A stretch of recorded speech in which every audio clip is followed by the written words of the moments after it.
Fingerman wants to be your friend. Dear Mr. Fingerman, I'm going to call myself Dr. Reynolds. This isn't my real name. I have a story to tell you. I worked at NASA as a senior physicist for over a decade. I would like to tell of an experiment that went catastrophically wrong. An experiment that resulted in me being sent back in time by 1 month. Hard to believe, I'm sure. Perhaps I will send you evidence in future emails.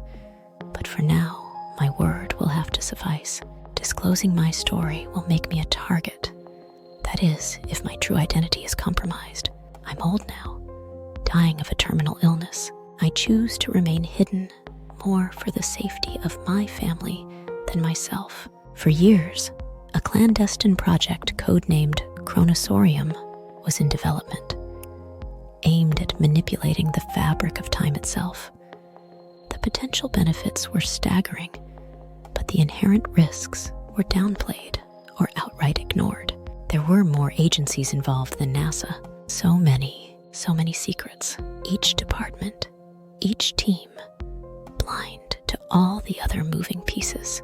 Despite my reservations and those of my colleagues, the project pressed on under immense pressure from whomever truly sat at the top. The day was April 18th, 1978. It was a Tuesday. I remember this distinctly, as Tuesday nights were date nights. I had to tell my wife to cancel the sitter. I would be working late again. We conducted a critical experiment intended to test a controlled temporal displacement. The experiment was meant to send a non-living object back in time by a mere 24 hours. Specifically, into a room that had remained empty for around 90 days due to a miscalculation. I won't go into the technical details in this email. I was accidentally exposed to the temporal displacement field. In an instant, I found myself transported back to March 12th. The disorientation was immediate and profound.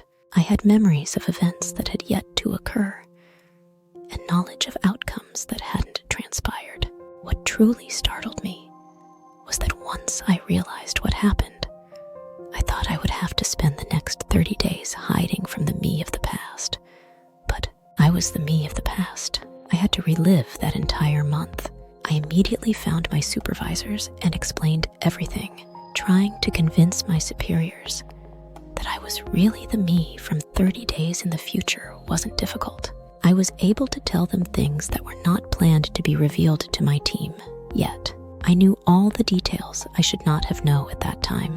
I suppose by giving you this level of detail, I have already outed myself to those who would want to stop me from speaking. The fact is, the Chronosaurium project is dangerous. I left NASA and retired almost 15 years ago now. I now tell you this. Chronosaurium is alive and well. It must be destroyed.